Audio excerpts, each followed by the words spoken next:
Deutschland ist bekannt für seine Universitäten, seine Erfindungen und seine großen Wissenschaftler. Die Wissenschaft hat in Deutschland eine lange Tradition.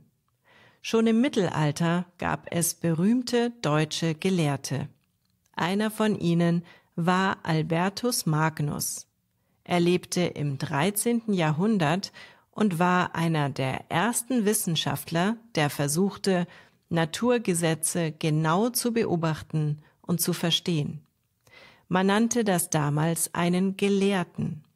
Später, in der Renaissance, wurde Johannes Kepler berühmt. Er entdeckte die Gesetze der Planetenbewegung und zeigte, dass sich die Planeten auf Ellipsen um die Sonne bewegen. Im 19. Jahrhundert gab es in Deutschland viele bahnbrechende Erfindungen. Einer der berühmtesten Wissenschaftler dieser Zeit war Alexander von Humboldt. Er reiste durch die Welt, sammelte Pflanzen und Tiere und erforschte das Klima und die Natur. Er gilt als einer der ersten Forscher, der erkannte, dass alles in der Natur miteinander verbunden ist. Ein anderer großer Name dieser Zeit ist Carl Benz, der das erste Auto erfand. Das 20. Jahrhundert brachte große Erfolge, aber auch große Herausforderungen für die deutsche Wissenschaft. Albert Einstein ist einer der bekanntesten Wissenschaftler der Welt. Der Physiker wurde in Deutschland geboren und entwickelte die Relativitätstheorie. Seine berühmteste Formel lautet E ist mc². Aber er musste, wie viele Wissenschaftler, Deutschland in der Zeit des Nationalsozialismus verlassen, weil sie verfolgt wurden. Einstein ging nach Amerika. Das war ein großer Verlust für das Land. Nach dem Zweiten Weltkrieg entwickelte sich die Wissenschaft in Deutschland wieder stark. 1948 wurde die Max-Planck-Gesellschaft gegründet. Sie ist heute eine der wichtigsten wissenschaftlichen Organisationen in Deutschland. Auch die Fraunhofer-Gesellschaft und die Helmholtz-Gemeinschaft forschen an neuen Technologien. Ein großer Teil der Forschung ist die sogenannte Grundlagenforschung.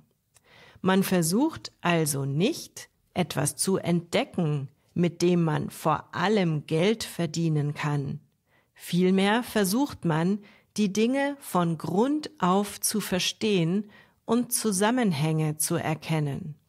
Auf dieser Grundlagenforschung können dann viele praktische Entwicklungen basieren. Deutsche Wissenschaftler entwickelten zum Beispiel den MP3-Standard, mit dem man Musik digital speichern kann. Ohne diese Erfindung gäbe es keine Musikstreaming-Dienste. Heute gibt es in Deutschland viele Universitäten und Forschungsinstitute. Besonders bekannt ist die Technische Universität München, die Universität Heidelberg und die Ludwig-Maximilians-Universität in München, an der ich studiert habe. Viele deutsche Universitäten gehören zu den besten der Welt. Wissenschaftler aus aller Welt kommen nach Deutschland, um hier zu forschen. Deutsche Wissenschaft spielt auch eine wichtige Rolle in der Raumfahrt. Das Deutsche Zentrum für Luft- und Raumfahrt arbeitet an vielen Projekten mit. Deutsche Astronauten waren schon auf der Internationalen Raumstation. Ein bekanntes Beispiel ist Alexander Gerst, der 2014 und 2018 ins All flog. In Deutschland gibt es auch viele wissenschaftliche Museen, die Forschung für alle verständlich machen. Besonders bekannt ist das Deutsche Museum in München. Dort kann man alte Flugzeuge Computer und sogar eine echte Raumkapsel sehen. Es ist eines der größten Technikmuseen der Welt. Wissenschaft ist in Deutschland sehr wichtig. Die Regierung gibt viel Geld für Forschung aus.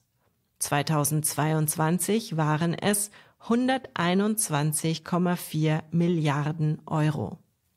Es gibt Programme, um junge Forscher zu fördern, und viele Firmen arbeiten mit Universitäten zusammen, um neue Erfindungen zu entwickeln. Ein besonderes Förderprogramm für die Forschung in Deutschland ist die sogenannte Exzellenzinitiative. Sie wurde 2005 eingeführt, um Universitäten mit herausragender Forschung besonders zu unterstützen. Seit 2019 heißt das Programm Exzellenzstrategie. Universitäten, die als Exzellenzuniversitäten ausgezeichnet werden, bekommen mehr Geld für ihre Forschung. Das soll helfen, Deutschland als Wissenschaftsstandort international konkurrenzfähig zu halten. Ein weiteres wichtiges Prinzip ist die Wissenschaftsfreiheit. In Deutschland können Wissenschaftler frei forschen, ohne von der Politik oder Wirtschaft beeinflusst zu werden. Das ist im Grundgesetz verankert und schützt die Forschung vor Zensur oder Einschränkungen. Es ist wichtig, dass das so bleibt. Ich habe übrigens auch einen Wissenschaftspodcast. Er heißt Exzellent erklärt und in diesem Podcast besuche ich verschiedene sogenannte Exzellenzcluster in Deutschland. Diese Cluster setzen sich aus verschiedenen Forschungseinrichtungen zusammen, die gemeinsam ein Problem lösen möchten oder ein Themengebiet näher erforschen. Das geht von Architektur bis Quantenphysik, von grüner Chemie bis Verhaltensforschung. Hör gerne mal rein, wenn dein Deutsch besser ist. Das war Slow German,